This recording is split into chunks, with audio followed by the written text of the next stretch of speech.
happen. We have to really escalate the noise we make so that we'll be heard.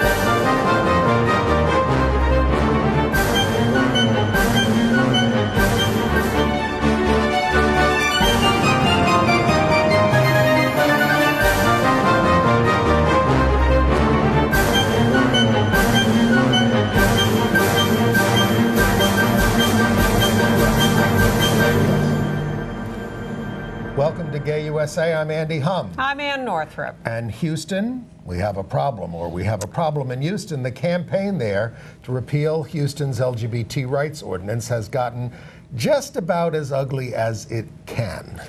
We'll show you some examples. Hillary Clinton this week addressed her evolution on same-sex marriage. We'll show you the videotape of that, while Joe Biden decided he's not going to run for president. Oh, really? So anyway, I've heard. Yes.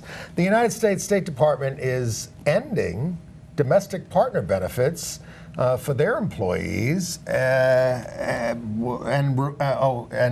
provoking protests from foreign service workers. The U.S. government, on the other hand, is coming out strongly against so-called conversion therapy. Victories, though, for same-sex married couples in Maine and Utah, but a setback for a lesbian mom in Florida. Transgender woman Zella Ziona, 21 years old, shot and killed in Gaithersburg, Maryland. And a slap on the wrist for two of the gaybashers in a big incident in Philadelphia last year. A National Guardsman was reprimanded for protesting a senior military officer's decision to allow same-sex weddings at the West Point Chapel. Facebook reports a surge in people coming out on their site this past year. The venue for World Pride in 2019, the 50th anniversary of the Stonewall Rebellion, has been selected. I don't think you'll be surprised by the venue. The winner of the prestigious Man Booker Literary Prize is an out gay novelist from Jamaica, Marlon James. Russia has finally jailed some of the monsters who were torturing gay people and showing it online. James Franco is making yet another gay-themed film. What are you trying to tell us, James? Adding to his extensive canon. And Andy will review James Earl Jones and Cicely Tyson in The Gin Game on Broadway. But we start in Houston, where they are having a referendum on what they call HERO. It's their non-discrimination statute. It doesn't just cover gays and lesbians. Houston Equal Rights Ordinance. Yes. It doesn't just cover gays and lesbians. It covers a bunch of other categories. Well, race, gender, I think veterans, a whole raft of non-discrimination coverage. But the opposition has reduced this to, they call it the bathroom bill. That's the way they want everybody to think of it, because they're going to vote on this in November. I want to take a second to ask the question. I know they hate us, and they hate transgender people in particular, but why would they try to destroy an equal rights ordinance that is comprehensive just because they hate us? So our side is partly trying to say it's about a lot of other things, but they're not, and they're also trying to address head-on the transgender issue.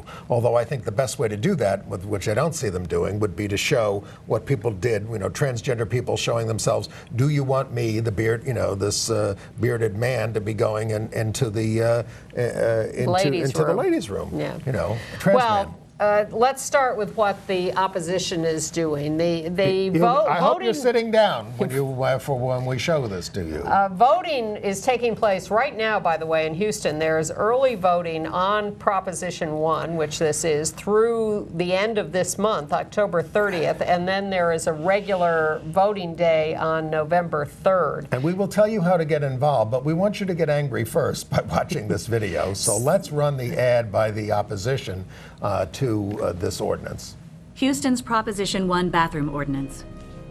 What does it mean to you? Any man at any time could enter a woman's bathroom simply by claiming to be a woman that day. No one is exempt. Registered sex offenders could follow women or young girls into the bathroom, and if a business tried to stop them, they'd be fined. Protect women's privacy. Prevent danger. Vote no on the Proposition 1 bathroom ordinance. It goes too far. You know, there actually are some laws against molesting children in restrooms. And for those of you who are listening to the podcast, that horrible ad ends with an image of a grown man coming after a young girl in a bathroom stall. Unbelievable. It is absolutely heinous and disgusting and horrible. It's full of lies. And it's so heinous that the lieutenant governor of the state put it on his website. He came out against the non-discrimination ordinance. And is using this ad. Terrible. So these people are absolutely shameless. Now, this shameless is Houston. and relentless. Well, this is Houston, which twice elected an out lesbian as mayor in East Parker. So. And the polling is in our favor on this, but we have seen polling be wrong time and time again. And it's an off year. And the churches are all, the right-wing churches are all revved up against this, so they're going to be turning out the troops on this thing. So if you are in Houston or know anyone who is, encouraging them to vote on this would be a very good idea. And maybe you want to boycott the Houston Texans football team. Their owner, Bob McNair, donated $10,000 to the Antis. So let's take a look at the ad from our side, which portrays a very different universe than we see in the bigots ad. We've worked all over Houston together for years. We both take a lot of pride in our work. My parents taught me to work hard and treat others fairly. If your team succeeds, you succeed. When I learned Dylan was transgender and had transitioned from female to male, I was uncomfortable at first. And I totally get that. I figured people would be kind of uncomfortable having a transgender coworker. But over time, we all got past it. Dylan is a great plumber and still works just as hard as the rest of us. We both work hard to earn a living. The law should treat everyone who works hard fairly and equally. And again, do you want Dylan with his beard going into the women's room? I don't think so. That's what the other side is essentially saying, and then they'd freak out about that. Actually, well, you know, they don't want transgender people to go to the bathroom in public. They want them to go home. Exactly. They have. I mean, I talked to one of the right wingers who said they should wear diapers. That's what he said the solution was. They should wear diapers. I mean, it's the hate is unbelievable, and I hope it backfires, but only if we get involved. So there's a way for you to get involved. There's something called the National Equality Action Team, and their website is the NEAT.org, and you can go there and find out how to get involved in this campaign. Lest you think this is limited to local Texas politics, presidential candidate Rand Paul said this week that he is against any kind of non-discrimination laws that cover sexual orientation or gender identity or expression because it creates lawsuits. He said, if you're gay, there are plenty of places that'll hire you. You don't need the law. He was questioned about this by somebody from Iowa at an event, and we should be out there questioning these candidates. By the way, in East Parker, who the mayor of Houston says, we could lose the Super Bowl in 2017 if we get rid of this, and they're all saying, no, that would never happen. That would never happen, but it could. So Rand Paul says, I don't believe in discrimination, but leave it in your house. Leave it in your house. And then he said, well, and of course he wasn't being clear. He was questioned closely by Wolf Blitzer, but he was using fudge language. And then he said, well, let's make it a state-by-state issue. I don't have a problem with that. Yeah, you can discriminate in one state, but not the next. You're not going anywhere. No, except home. Maybe he's screwing his Senate race. Oh, yeah? This year? Yeah, he's running for Senate simultaneously with the presidency, and people now are getting mad at him and saying, hey, drop out of the president's race and come home and run for the Senate. Well, and will they let him stay in? He's allowed to run for both simultaneously. Well, Lyndon Johnson started that in 60 when he was running for vice president. Yeah. And he got elected to both. Vice President Biden is evidently not going to get elected to the presidency. Or I think, if something happens 5 months from now, he could change his mind. But at the moment, I think he's been convinced that he had to be definitive. I think he should run for vice president again with whoever's running. I want continuity. But we did get the now standard reference to the LGBT community with his non-running speech. It's all about equality for everybody. It's the same for everybody. Thanks, Joe. All right. He did look a little pained in having to pull out. Speaking of politics, we should get to Hillary Clinton. We should. She says that she's going to make the Equality Act her top priority. Of course, cleaning up the Middle East would be an idea. It is just fascinating how the Equality Act was created only a few months ago, and only at, I want to say let's say Chad Griffin was forced to get on board with this this year. This is our federal LGBT rights bill. Comprehensive, covers everything, no special religious exemptions. This is our bill now, supported by almost everybody except President Obama. Joe Biden does support it, though. Yes, well, I'm sure that President usually prompts the president. President Obama will come along on He'll it. Sign it. He's. If we can get Speaker, who was it now? Paul gonna be? Ryan. Paul Ryan. We don't know if that's going to happen as of this moment. We do not. So anyway, Hillary was campaigning in New Hampshire, and she was asked by a self-identified bisexual man in New Hampshire about the Equality Act, and she gave a whole thing about her evolution on LGBT rights and marriage and everything else. And, it's not entirely convincing to all of us. But let's listen, and then you can decide. Okay. I think has had his hand up for a long time, and he's got a cheering section behind him. He's brought his own cheerleaders who are... Thank you. Yes, go right ahead. As a bisexual member of the LGBT community, equal rights has been a very important thing to me. You said that over the years your views on this topic have evolved. How do you compare yourself to other candidates that have remained firm on their views, and how do you think you've done to change from your past views? Well, I think that if you speak with the Human Rights Campaign or any of the large advocacy groups, they will tell you that they count on me and that you can count on me. I was, I think, the first and only First Lady ever to march in a gay pride parade back in the late 1990s. So I have been an advocate, a vocal, visible advocate for equality and against discrimination.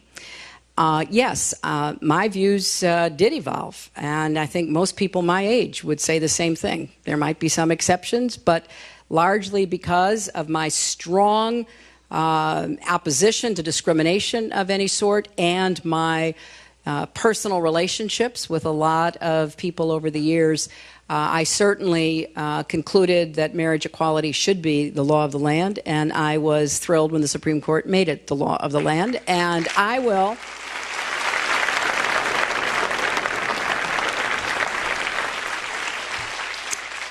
I will enforce marriage equality, but we've got to go further than that.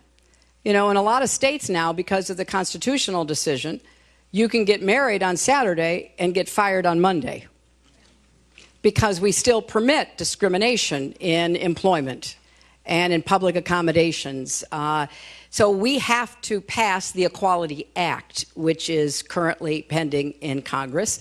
That will be my highest priority, so that marriage isn't the end of the debate. It's a step along the path to true equality, and you will be able to count on me to fight for you. Well, she's a quick study. Yes.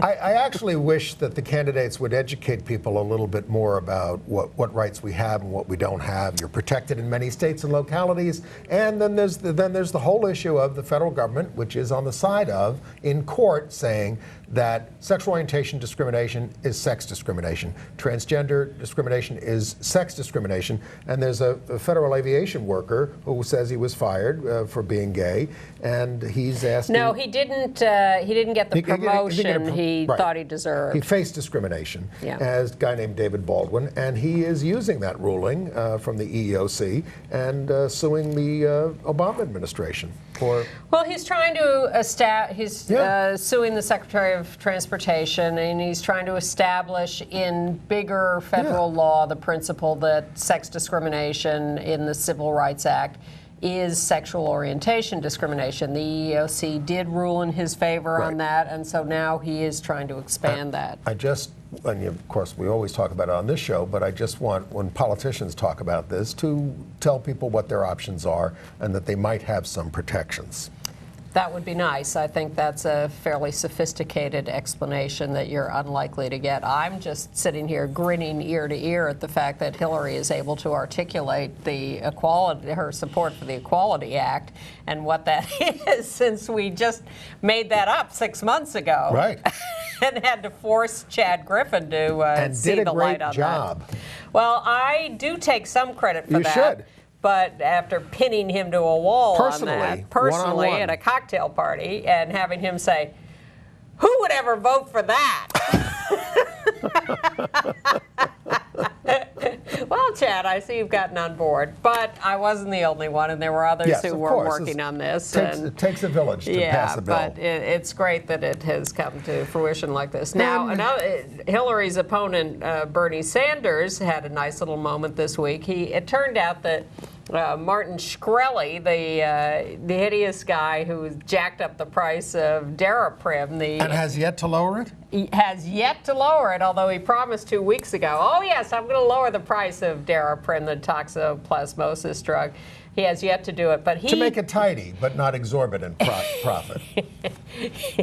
Or less exorbitant profit. He gave Bernie Sanders the $2,700 maximum personal contribution to his campaign, and Bernie, having had that pointed out to him, has now taken that amount and donated it to the Whitman Walker Clinic in D.C. Now Whitman Walker is under a little pressure to refuse the donation. I'm never quite sure what to do about that. What to do with dirty money? Yeah. Are there gradations of dirty? Are you... well, you know... should it be put to a better cause like that? Senator David Vitter apparently offered money to his mistress, who was a sex worker. He was exposed for seeing sex workers a lot. This is a right-wing family values guy. And he wanted to pay for... And the leading candidate for governor of Louisiana. But this woman, Wendy Ellis, came forward and said, we were lovers. He wanted to pay for my abortion, and I didn't want to have an abortion. Now, this is a family values guy. Now, you know, her claims, tough to verify, but she said she came out because she's dying of something. Well, did she give the money to someone? That's my question. Can you... If you take the money, is it appropriate to give it to a good cause? She's a sex worker. Yes. This is what she did for a living. Anyway. I'm confused. And then there's we have a picture of this guy. It's a little out of order here, but might as well talk about him. In Puerto Rico, there's an anti-gay Republican Senator, Robert Arango, who was caught posting body shots of himself on Grindr. We're not going to show you all those pictures, but if you Google Arango, A-R-R-A-N-G-O, you can look.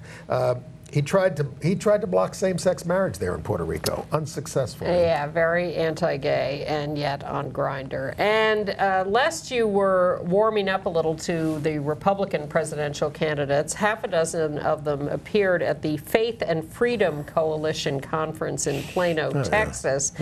Ben Carson, who really is, you have no idea how right-wing this guy is. I don't know if he has any idea. Bush, I don't think he knows what he's going to say moment to moment. Fiorina, Huckabee, Santorum, and Cruz all appeared at this conference and just were, leapfrogging each other to be more right-wing. Now, you can judge whether this is a move to the right or not, but the United States government State Department is no longer going to offer domestic partner benefits to unmarried gay couples. Now, here's the problem. If they're posted in a country that bans same-sex marriage, well, this is the good part. They can request up to 10 days leave to go get married somewhere else where it's legal. But, and domestic partners have been given benefits since 2009 under Secretary Clinton. But gays and lesbians in the Foreign Affairs Association gay group, are opposed to the change. The reason it's happening is because a heterosexual couple asked for domestic partner status and they couldn't get it. So this gay group says legally married foreign-born partners of some of their members could face threats in their homelands, and they can only appeal to a hardship exemption if that's the case. Not to mention these Foreign Service officers being posted to anti-gay countries with a same-sex spouse. Right. It becomes very, very difficult. So you need a more flexible policy, particularly in the State Department and the Foreign Service. And this is very sad news. Well, are we going to mount any kind of protest over this? Well, GLIFA certainly is. Yes. That's the Foreign Service Officers organization. I certainly think we should stand up to oppose that. And, you know, it's happening all over. It's happening in Orange County, Florida, where they just rescinded the domestic partner benefits scheme there because marriage is now legal for same-sex partners. It's reinforcing the hierarchy of marriage as more privileged than anything else, and it's forcing people into the marriage system. And there are a lot of people who want to commit to each other in certain ways, and share the common necessities of life, who don't want to be married. And now you're saying take it or leave it, the whole package. Well, I think we have to take a look at the whole benefit system and see how, first of all, single people in general can have the same status as married people. It's very complicated. We missed one piece of political news here that I want to point out. I got a couple, actually, but go ahead. Anaheim, California. Yes. Well, this is the new world. While in Houston they are fighting any kind of equal rights, in California, it is clear that it is now a political asset to be gay because they're having a race for a seat in the U.S. House of Representatives. Loretta Sanchez's seat. She's running for U.S. Senate. Yeah. So to fill that seat, there are several candidates, and two of them, the mayor of Garden Grove, Bao Nguyen, and a councilman from Anaheim, Jordan Brandman, have both come out recently. Jordan says he came out because he found love 6 weeks ago, and he wants to be open about that. He's having a great time. Well, I'm not making fun of him. I mean, I came out to everybody about 1 week after I started my first relationship. It was a little late. Gives you a little glow. You say, finally, it's my turn. And if you tell them what year it was, they're not going to think it was 1976. Okay. The bicentennial year. Okay. But I was late. Anyway, but the fact that this is now what people do to run for office is fascinating. Okay. Yeah. All right. Everybody's we're not sure what's happening with the baseball season, but everybody's been talking about this Mets slugger Daniel Murphy, who keeps hitting home runs in every game. Well, he's now making. Back in March, he objected to the diversity consultation by out gay Billy Bean, the gay guy, and he said he disagrees with the gay lifestyle 100%. But he said he'd accept a gay teammate, and the team told him, "Can it? Just don't talk about these things." He describes himself as a devout Christian, so this is all about... he doesn't love us? He loves us very much, and he would be happy to have a gay teammate, but he disagrees with the lifestyle. Disagrees with the lifestyle. Oh, God. Denny Hastert. Oh, boy. Former Speaker of the House, as we're in the midst of yet another House Speaker election, has reached a deal to plead guilty to charges that he paid hush money to cover up his sexual abuse of boys when he was a high school coach. He's avoiding a trial. He's avoiding more headlines. He's just saying, okay, yes, I did it. And as you probably guessed, World Pride in 2019 will be held in New York. I know you think everything is, but it is the 50th anniversary of the Stonewall Rebellion. And, I get pushback from some folks around the country, and I understand this. You say there are a lot of other rebellions that took place over the years, some of them even before Stonewall. But the significance of Stonewall is that you wouldn't know it from the movie, is that it led to immediate militant organizing, and that's why it is the one that we commemorate. It's the one that gets the most headlines, I guess. But yes, inspire people there's going to be a World Pride in Madrid in 2017, and then World Pride here in New York in 2019. And preparations have already started for Stonewall 50 here in New York in 2019. Yes, so, I think you can go to stonewall50.org and find out about that. Okay. Buffalo added gender identity and expression to its human rights law, joining New York City, Rochester, and Syracuse in this state, but still no statewide protections. And yet the Empire State Pride agenda is honoring Governor Cuomo, despite not getting this passed. In Miami, there's a dispute at a Catholic high school, Belen Jesuit Prep School, which is quite an elite school. It was originally situated in Havana, and Fidel Castro is one of their graduates. And then they moved to Miami. Perez Hilton is one of their graduates. Is it a Jesuit school? Yes. Yeah, he was taught by Jesuits, wasn't he? Yep. We have a Jesuit pope now. Belen Jesuit Prep School. Some of their graduates have been submitting notes to the alumni magazine about their same-sex marriages. The men in their 50s saying, I finally, married my long-term partner. And the school has rejected these announcements as being against Catholic teaching. Well, the sentence that caught my eye was one of these guys who'd been rejected saying, this has really taken me by surprise. Well, don't be surprised. I wonder what my old high school, boys Catholic school, Chaminade, would do. But when I went to my... Bill O'Reilly's alma mater also.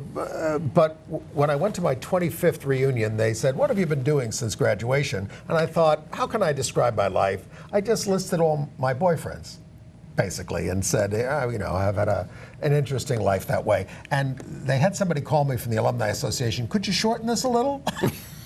And I said, well, tell me how many words you would like. I don't think listing your boyfriends is the way to describe your life. Not entirely, but I did it in a way that that worked at the time. It was fun. We'll have to take his word for it. And then when I went to the reunion, I ended up sitting at a gay table, including some of the ex-brothers who taught at the school who had come out after they left the order. There is also a controversy in Trenton, New Jersey at Central High School, not a Catholic school, a public school, where they have a transgender homecoming queen. But there is now a charge that the vote was phony, that one of the teachers had rigged the vote because she wanted to have a transgender queen. Some of the parents are angry. And then there was a rumor that some people stuffed the ballot box as a joke or something. Yeah. Who knows? Kind of a mess. In suburban Chicago, it's a more contentious issue. This is in Palatine, Illinois. Yep. They won't let transgender students use locker rooms for changing and showering. They're defying federal officials on this. They are allowed to use the restrooms, but they're not allowed to use places where they could be more exposed. This is going to be an ongoing thing as this is all worked out. We're going to have to get to a point where everybody can be naked everywhere. Everywhere. We'll try it on the show next week, but not today. No, we will not. All right. Good news from the U.S. government. The Substance Abuse and Mental Health Services Administration has issued a report saying conversion therapy is not an appropriate therapeutic approach based on the evidence. Variations in sexual orientation and gender identity are normal. Your U.S. government is saying this. They're probably not going to say this if it's a Republican administration. They say young people should be supported in their right to explore, define, and articulate their own identity. 4 states and D.C. have banned it, California, New Jersey, Oregon, and Illinois. And Chad Griffin, your buddy, says... Excuse me. It says conversion therapy is child abuse. Yeah, SAMHSA, which issued this report, said it's not effective. It reinforces harmful gender stereotypes. It is not appropriate mental health treatment. Let kids explore and self-determine who they are. This is a big deal. They had Valerie Jarrett promoting it on a conference call. Yeah, it is. And they've come a long way in a very short period of time on this, I think. And I think to come out so boldly against conversion therapy for LGBTQ youth is progressive step that you would not necessarily expect the federal government to make so quickly. Well, maybe they're inspired by all those people coming out on Facebook. A record number came out in the past year, according to Facebook. 800,000 Americans updated their profiles to express same-gender attraction or a custom gender, and that means a total of 6 million of us are out on Facebook. And we're unstoppable. Yeah. Sad news from Maryland, Gaithersburg, Maryland. 21-year-old transgender woman, Zella Ziona. Zella. I'm sorry, I wrote that down wrong. Yeah. Zella Ziona, Z-I-O-N-A, shot dead. They have arrested a suspect, but this is Rico LeBlanc, 20 now, it's charged with first-degree murder. The police say it wasn't random, and they say LeBlanc had some connection to Ziona. Yeah. And in Philadelphia, we told you the story of the gay male couple who had been beaten viciously on the street. I think there was a broken jaw and just really severe injuries by a group of younger people. So 2 men have been convicted and sentenced to no jail, no $1,000 fine, and one of them is like, you can't go downtown for 5 years, and the other one, you can't go downtown for 3 years, but there's no way to monitor You know, that. I was trying to read my notes, and I'd written down no downtown, and I couldn't believe that that's what I'd written and or understand it. And Catherine Knott, $1,000 fine, 200 hours community service at the LGBT Center. all right, but Catherine Knott, K-N-O-T-T, I think she's the daughter of a police official. She's the third defendant. She's going to face a trial. She was fired as an ER technician. The prosecutor said, though, that the deal that was worked out with these other guys helps the victims with closure. So, well, I mean, that they agreed to it in some way. Well, yeah. I mean, what was their choice? Well, and this is a case of the state trying to defend the rest of us from these people. Yeah. Then the HRC and NGLTF and the LGBT Freedom Asylum Network have a new report called Stronger Together for service providers who are aiding LGBTQ asylum seekers. So if you're involved at all in helping asylum seekers who are or might be LGBTQ, go to the website of HRC and you can read this, download this report. And then what about the Utah story, the National Guard story? Right? Oh, yeah. Go ahead. Well, there's an enlistee named Lane Wilson, who's a Mormon, and he objected to the West Point Chapel being used for same-sex weddings. And he used his military account to complain about it, so he was reprimanded. And he didn't go through the chain of command either. Yeah. He filed a RFRA suit, Religious Freedom Restoration Act suit, and he lost.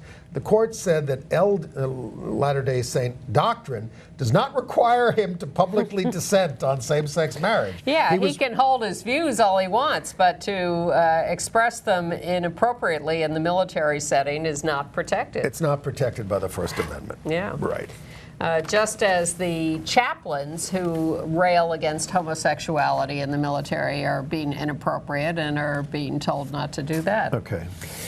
In Florida, a couple of stories about relationships. An appeals court has overturned a lower court ruling and says that a non-biological lesbian mother has no rights in reference to the 2 kids of her former partner, who she helped raise for 15 years. Yep. She has no rights. Well, they say that she's trying to change the definition of a parent, and only the legislature can do that. Nonsense. See, Nonsense. Now, for the most part, states are having to recognize or are recognizing that if 2 people are in a marriage, that they're going to be recognized as the parents. But again, forcing people into marriage. It's like you watch Judge Judy, I've said this before, and she will not recognize any rights for people who have lived together but are not married. They cannot sue each other for anything. It doesn't matter how long they've been together. It doesn't matter what their relationship is. If they're not married, they are not protected in her court. And I assume that's the courts are not here to deal with your living together. You must be married. And I assume that's why some states, although not New York, instituted common law marriage, because they wanted to embrace these situations and say, you're going to live this way, you've got responsibilities too, and you're married. Yes. Yes, I think so. Now, but also in Florida, some same-sex married couples are asking the court for the immediate right to put both parents on the birth certificate of their children. They have an ongoing lawsuit on this. They've filed suit, but they want some immediate relief, so they're trying to speed up the decision. That's from the National Center for Lesbian Rights. Utah, on the other hand, the Attorney General there has given up a suit against the state by lesbian couples seeking to get both parents' names on their child's birth certificate, Cammie and Angie, they're calling them Roe. They won their case at the lower court on July 15th, and I guess the state is dropping the appeal.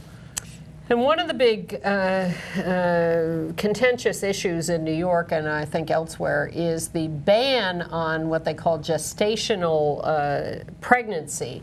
If you are, say, a same-sex male couple and you want to have a surrogate carry a child for you, you can't do it in New York State.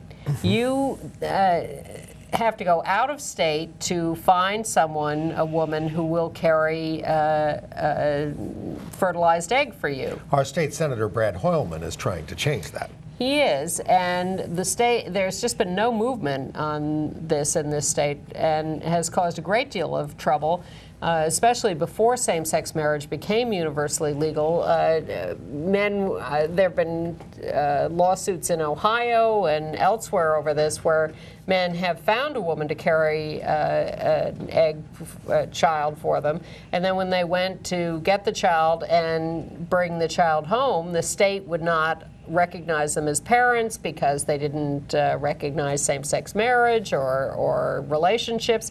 It's been a mess. So now the rumor is, and I suspect that we may hear something about this at the Empire State Pride Agenda dinner tomorrow night, where Governor Andrew Cuomo is keynoting, that he is now thinking about supporting changing the law. Yes, well, he ought to think about getting us a Democratic state Senate if that's the case, if we want to pass into these laws. Yeah, but this has been a real hurdle for New York couples. In Kentucky, they did a poll and found that 47% say clerks should be obligated to issue same-sex marriage license. 42% say they should not be obligated. In Arkansas, Pulaski County, where they had a big same-sex marriage suit, ordered $66,000 in court fees to the other side's lawyers, saying, your request for $686,998 is exorbitant, but you're getting 66. Well, it's something. And in Maine is an interesting case. The High Court there sent back to the district court the question of whether a divorced same-sex married couple was married in Maine when they moved back to the state when we hadn't done same-sex marriage in Maine. Because they had been married elsewhere where it was legal. Yes, they did. So the district court had settled on a wedding date of 2008. Maine's law didn't go in effect in 2012. Mary Bonato, who argued before the Supreme Court on same-sex marriage, called the decision a victory. And it's all about the division of property and when do we own these things. Can't we all just get along? And in Tennessee, in Hamilton County, the divorce forms say husband and wife. A couple has to cross them out, and they're told, if you want a form that has, husband and husband and husband, get a lawyer to draft it for you. That's what they were told. I know. It's your impersonation of them that is making me chuckle. Okay. All right, international news. Yes, we have a bit. In Italy, a civil union bill has been introduced in Parliament. Italy is the laggard on partner Well, because rights. the Vatican has blocked any recognition of same-sex couples. They hold such power in Italy that they... You think? Yes, absolutely. They have worked tooth and nail to stop any recognition of same-sex couples in Italy for many, many, many years, and they've gotten away with it. Well, they've tried that in Ireland and in Spain and in Yeah, other but they're places, too. in Italy. They have a very special Yeah. relationship with Italy. Okay.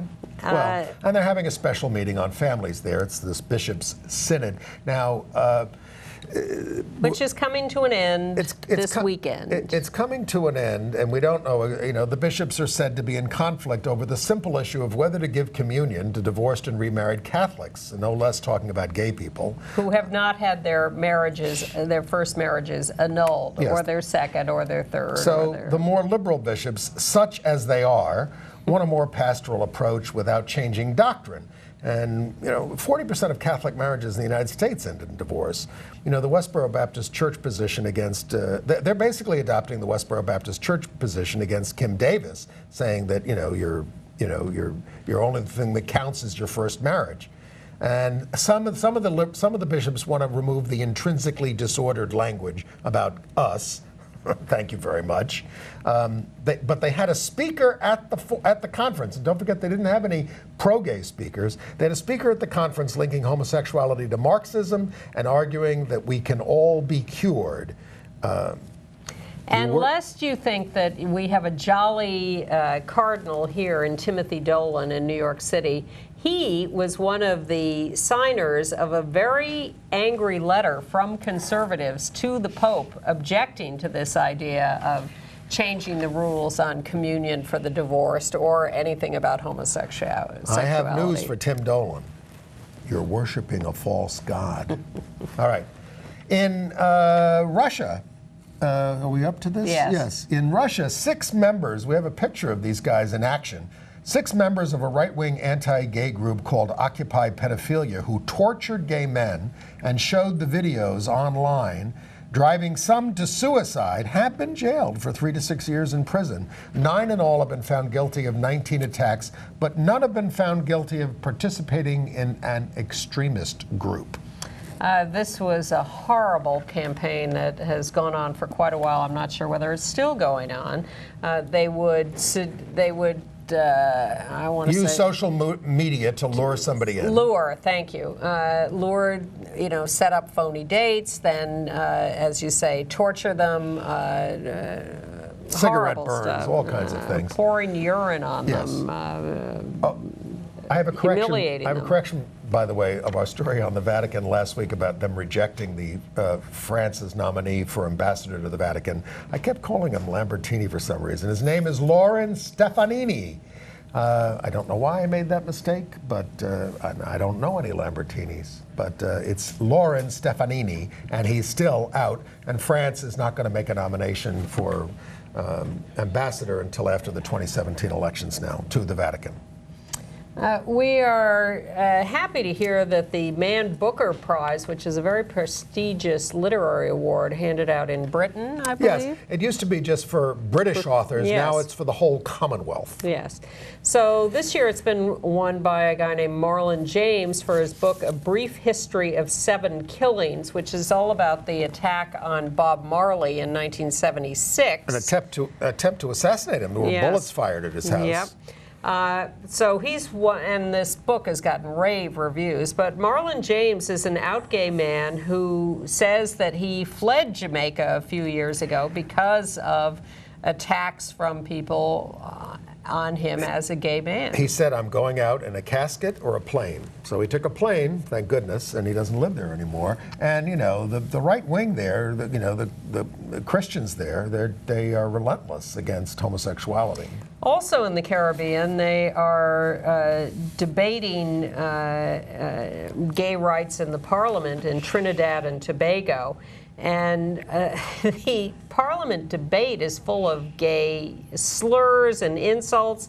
A religious leader, of all things, is calling for gay rights, but it is illegal, and gay people are not supposed to be allowed to enter Trinidad and Tobago. Well, let's remember how Jesse Helms used to talk about us on the floor of the Senate. But better news from Canada. And there was a time when gay people were not supposed to enter the United States. Correct. They could, I remember protesting this in the 1980s because there was a guy who came over with a suitcase. He was a dress designer, so he had dresses in his suitcase, a man, and they said, "Oh, you're a faggot," and they said, "Get back on the next plane." That's what happens to you at the airport. They say you're not coming into the country, and this is up to the individual immigration officer who you're facing. This happened in the 19. They didn't get rid of that until the early 90s. Barney Frank helped do that. And then they had trouble if you had HIV medication in your suitcase. They didn't want people with HIV, and they didn't want gay people, and so that was a way to turn you around at the airport. But better news in Canada, where the Conservative rule is over after 9 years. Stephen Harper is out. Justin Trudeau is in from the Liberal Party, which is a sort of center-left party. There are 6 openly gay members of Parliament out there, and the first out lesbian from Saskatchewan. And the first gay member of Parliament from Alberta.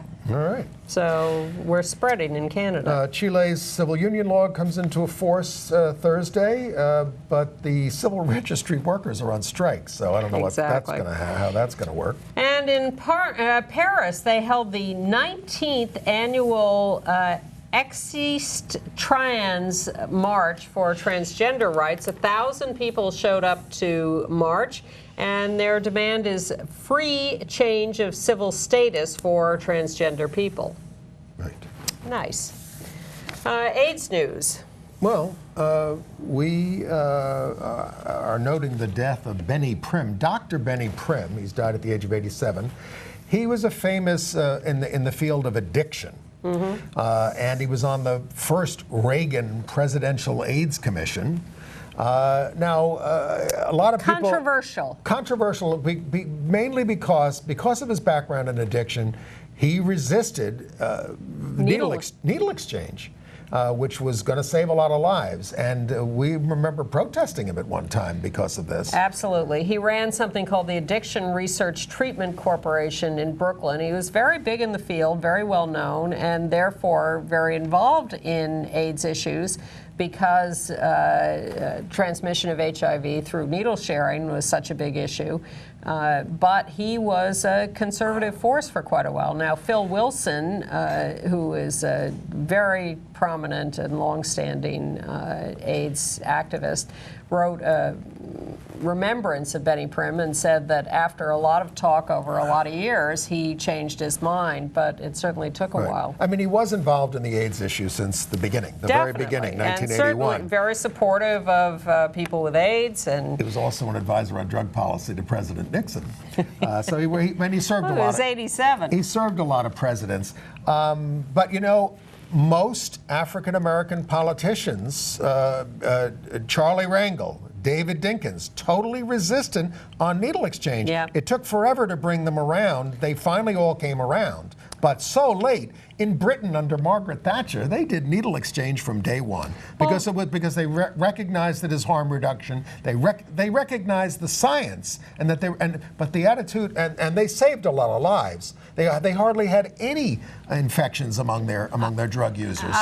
Not only that, but I think the universal experience is that needle exchange gets people off drugs because it gets them into contact with helpful services and gets them into rehab. Yes, and they survive. Yes. This is the other thing, but the pushback from and I love David Dinkins. I went to the dedication of the David Dinkins building in New York. The municipal building was rededicated. I love David, and David did a lot of stuff on AIDS education. Mm-hmm. He really pushed it in the schools. He got condoms in the schools. But when it came to needle exchange, their attitude was this is going to promote drug use.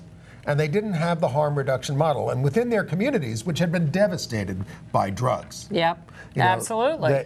Their attitude still are in many ways. Their attitude was, we can't do this. But they do it now, and so much the better. Yes. All right. You went to see the gin game. Speaking of African Americans, Two of the greatest African-American actors you're ever going to want to see, James Earl Jones and Cicely Tyson, are doing this two-hander, literally, play, The Gin Game. In an old age home, these two, I mean, they're such old pros. I mean, what is he? He's like 84 or so or more. She's 90.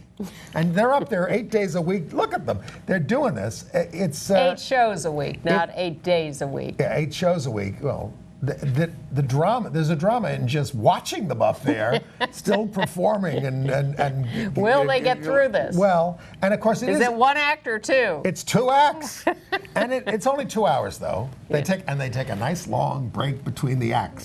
2 hours is a long time. But well, the whole show isn't. That's what I'm saying. There is a long break. Yeah. But and it's sort of a reflection on old age, and it's not a sentimental one. You know, so it's I would recommend it. Yes. The Gin Game. I'd never seen it before. It's a play that made Hume Cronin and Jessica Tandy rather famous on the stage, working together, a husband and wife couple, years ago. I'm enjoying the return of Manhattan on the WGN channel about the building of the atomic bomb in Los Alamos, New Mexico.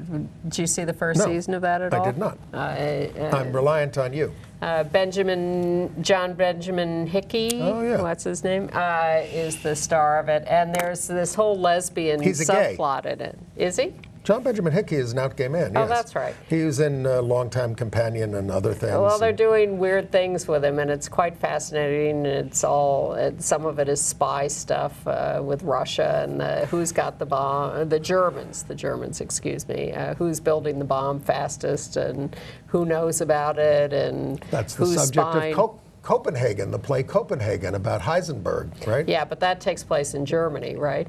It takes place in Denmark. Okay. I mean, it's after the war. Well, Heisenberg was in charge of the Nazi effort, and Niels Bohr was involved with our effort. Yes. So they were arguing, and it's like... We see Oppenheimer in Los Alamos, but there's this little lesbian subplot with the wives that is quite racy and fascinating. And, well, that's I'll have to check it out. Yeah. I'll have to check it out. I think you can probably get the first season on demand. It's very dark.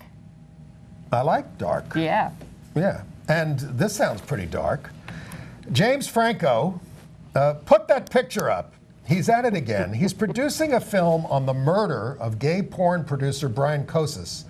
It's called King Cobra because it was Cobra Films. Now, Brent Corrigan is going to be a character in this. He's not pictured there. He's going to be played by Disney star Garrett Clayton. But this is, on the screen there is... Keegan Allen. And James Franco. So even though we've heard that Franco is a producer, he looks like he's going to be in the film, too. Or else he's having a good time as the producer. But, you know, what? I mean, seriously, I mean, this is endlessly commented upon. It seems like more than half of the themes of the films that he picks up are gay-themed. So what? And yet he doesn't, well, what's he trying to tell us, Anne? That he knows where the interesting storylines are rather than the nonsense that most of his fellow actors are participating in these days. You don't think he's teasing us a little bit with that shot? Well, he may be having fun with that shot and appreciating the admiration he gets for it, but I don't think it's dispositive of his sexual orientation, which is probably bisexual. If only he would just talk about it. Why don't you write him? Right. I invite him on the show. We'll have a long discussion with him. If anyone knows James Franco and can book him for this show, we'd be happy to talk to him. Okay. Maybe your friend, Mr. Shooter. Yeah, maybe. We remind you that Jason and Shirley is playing at the Museum of Modern Art through the 27th. That's the sort of riff on the Shirley Clarke film Portrait of Jason, the out gay black man.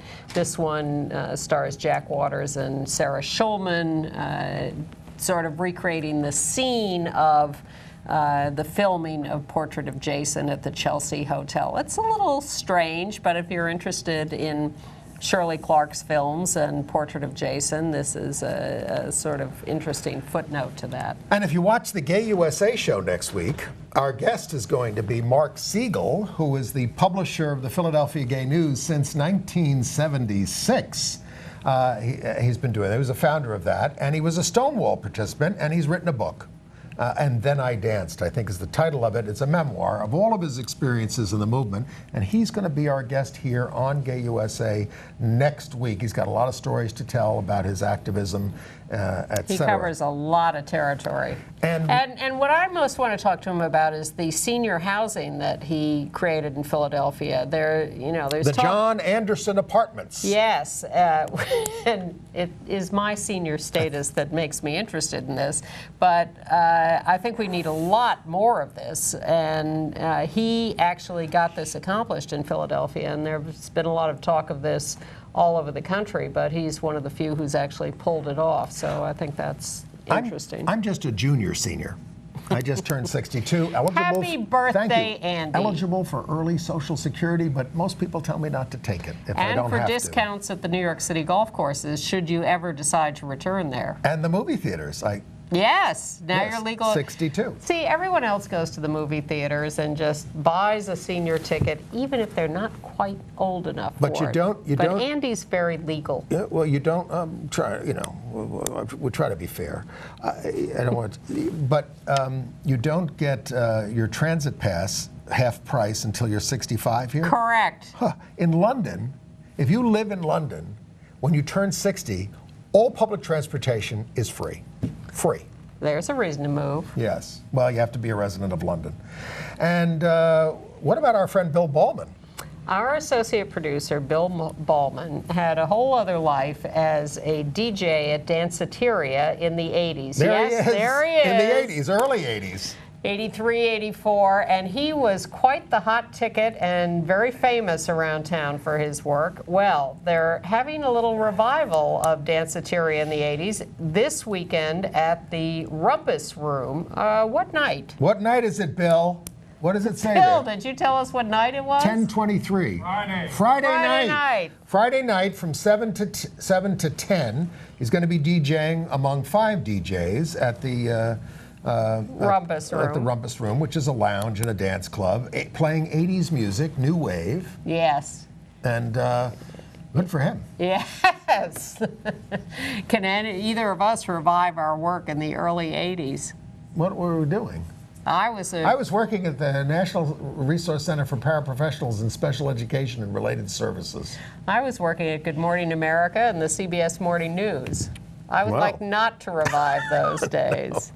Although we will ask Mark Siegel about, he did a break-in at the CBS Evening News before ACT UP did a break-in there a few years later. He disrupted Walter Cronkite, and it went to court, and he faced something like 10 years in prison for this because there was some big FCC law or something that said if you did this kind of thing, you were in real trouble. And then he's going to tell us what happened. Hold on to your seats. It's a great story. Well, when ACT UP broke into the CBS Evening News, they had people arrested, and CBS was not eager to have them let go. So there was a little history repeating itself at that point. But it wasn't nearly as bad. But you didn't go to trial until you disrupted the Cardinal. Yes. That was fun.